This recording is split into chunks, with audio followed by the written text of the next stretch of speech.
and welcome him and everything that he brings. He's so much of a culture fit in terms of what we're about. And then to be able to acquire Jameson as well. So ecstatic. We still got some work to do, but so far so good. Questions? Brad, you talked about having a group of 7 or 8 guys in that top that you were comfortable with and had graded similarly. Obviously, there was a few pass rushers in that mix. Yeah. What made Aiden stick out for you from that group? Yeah, well, he checks a lot of boxes that we look for. From an intangible standpoint, he plays with a really high motor. He loves football. He's very passionate about the game. But, the other thing I think gets lost with Aiden is, a lot of people, when you talk about pass rushers, obviously you're talking about sacks. And he had a lot of them, and he was very productive as a rusher last year. But I think what gets lost is how effective he is in the run game. It's a 3-down league, and, I think what he does in the run game kind of gets overlooked, but in a good way because of all sacks. But, obviously we had all those guys kind of graded evenly, and he was one of them. And obviously Jameson was one of them as well. During the season, you were saying that when you were even going to like restaurants and places like that, people was pressuring you for this pick to look at him. Like, obviously he still had a production, but how much of that was just like, did that play into it as well, knowing how the community, how the city would react to it as well? Yeah, no, I mean, it's always great to get, if you want to call him the hometown favorite, but I know there's a lot of fanfare for Aiden, and his ability to, stay home, and hopefully be, not only a productive player for our football team, but I know that he'll make his mark in this community. He already has, so it's gonna continue to trend up, from here. But congrats to Aiden. I'm happy for him. We're thrilled about what he's going to bring to our organization, and but you hit it. It's going to be big in the community for him. Was it in your mind to move up for him, and then just thoughts on where he is in the progression off the knee injury? Yeah, I never really thought of moving up, really. That just never. I thought about it, passed by me, but we were kind of good, sitting at 2, being where we're at. Obviously, had no idea if Aiden was going to be there or not, but sometimes it falls like how you think, but it's unpredictable. And as you guys know, just as us, it was a very unpredictable first half of the draft.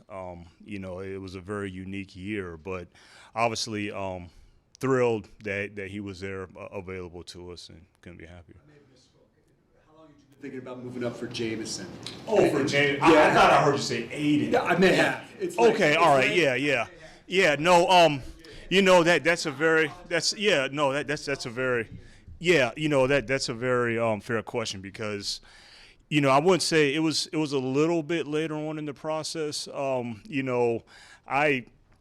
It was a while that, with Jameson, kind of seeing the more and more conviction that we had on him, the more and more buy-in that we had on him, and then everything that he brings, obviously we all know he's explosive, he can take the top off, speed, all that kind of stuff. But, I think what gets overlooked, just like I was saying about Aiden with the run game stuff, I think what gets overlooked about Jameson is usually guys that are that explosive, that fast, that electrifying. This guy's tough. This guy's gritty. He's a dog. He loves football, and so he just fit what we're about. So once the conviction and the buy-in just kept rising, then I started saying, okay, all right, well maybe being that he is one of those guys that we have graded similarly, and very evenly up at the top, let's just go ahead and get him. I told you guys I wanted to get game changers. We do think that Jameson has those abilities in him to be a game changer. He can flip the field, all that, but we have to do our part and make sure that he's set up for success. We need to develop him. He still's got to get healthy. But we do think that we have the right resource and structure in place for him.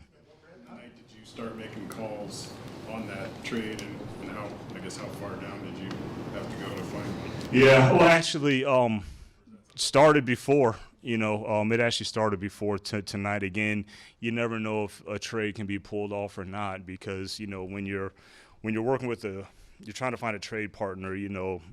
it's often contingent about, look, we're seeing if this guy's, especially when you're trading up that high. So, it just happened to align and it worked out. But I do think it was a win-win for both. How do you balance giving up two pretty good picks to go down and get one really good one? In other words, giving up a chance to develop two players versus one?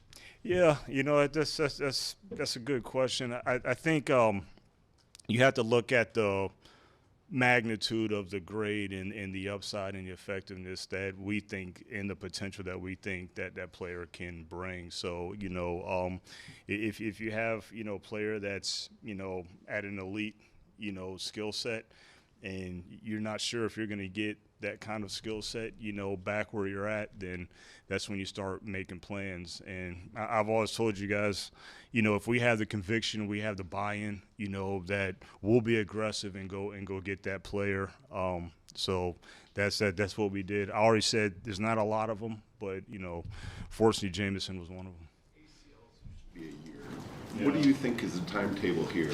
Yeah, I don't want to speak on it and say, you guys come whatever month that I say, come back, hey, Brad, I thought you said but I will say this, with all the medical reports that we have, all the information we have from medical standpoint, we feel very good with where we expect him to be able to return. Obviously, there's football shape and all that stuff that he's going to need to go into. We take all of that into account. But I don't want to make a specific statement on a timetable right now in this setting. But we've had internal discussion. We feel good when we feel like he can return. Determined were you to get one of the big play receivers in the first round, and when that run kind of started, midway or early in that first round, was that when you felt you had to leave? Yeah, trying to predict, again, it was a very unpredictable first half, but this was a talented group of receivers in this draft. I mean, it was a great group, and the more we looked at it, the more it was like, well, there's so many teams with multiple first-round picks. There's teams that might be in that wide receiver market. You just never know. There's 31 other boards that you have no idea, and you're just trying to gather almost as much information as you can. But we actually, I was thinking that if we made the jump and got Jameson, looking back at it now, I thought that if we weren't able to work out a trade to get Jameson, that, we could work with some other teams, to maybe do a trade and get some of the other guys. Well, those guys flew off the board too. So, but yeah, I mean, it was a talented class. We figured that it would be a lot of them go. We didn't know if it was going to be 6, maybe 7. We weren't sure, but that's kind of what we anticipated. A couple of questions about just the speed. Obviously, you didn't get to run a 40, but we know you guys use GPS speed. I'm just curious, how it stacked up to maybe the rest of this class or maybe the last couple of years, and then I think maybe the premier speed guy in this league, receiver-wise, Tyreek Hill. I'm just wondering, when you see what he's done in this league, is that kind of what you, I guess, envision as a plan of maybe how Jameson can be utilized in your own offense? Yeah, obviously Tyreek Hill's about, is about dynamic as it gets. I think Jameson is going to carve out his own role and to be his own player. In terms of the speed question, he was the best. He was the number one, from the information that we have amongst all the receivers. That's pretty evident. But, when you start looking at amongst the draft, he was the fastest. So we felt really, really good about guy that got rare speed. Jameson said he didn't have a whole lot of contact with you guys. Is that by design? No comment. Now, I feel like the first round was over and everything, but was there any serious consideration at getting a quarterback? I mean, that was a big thing going into the draft, but can you tell us that now? Was there any serious consideration? Well, the draft's not over with yet, so. That was the first round. We kind of when we saw how it was unfolding and we saw that we had a chance to possibly acquire Jameson, then we were pretty set on going up and getting him. And again, it wasn't going up to get a wide receiver; it was going up to get him. So that's not saying anything about you know, the quarterbacks or anything like that, but it was just the fact that Jameson was available. That's felt good about going up to get. More guys? As you, I guess, maybe stack the board again tonight, were you looking at all at potentially even trading back into the first round? I know the Jets were a team that did that. Was that something you explored at all? Is there, you know, some guys at the very top of this group still left that might fit that description of go get 'em type players? If we stayed, phrase that question again. Just with the guys that are left currently on Right, the board, sure. do you see a go get 'em type player where you're maybe interested in looking to move up, or even looking up Higher in the second round? Yeah, or possibly Yeah. even at the end of the first here, were you in the market there to possibly go get a guy? Yeah, after we made the trade, and again, that kind of plays a little bit in terms of the conviction you have to go trade up. It's you just look at the caliber of player. Now, obviously, you got to sacrifice as well, so you got to be at peace with that as well. But no, we were happy with the trade and the compensation and where we're at now.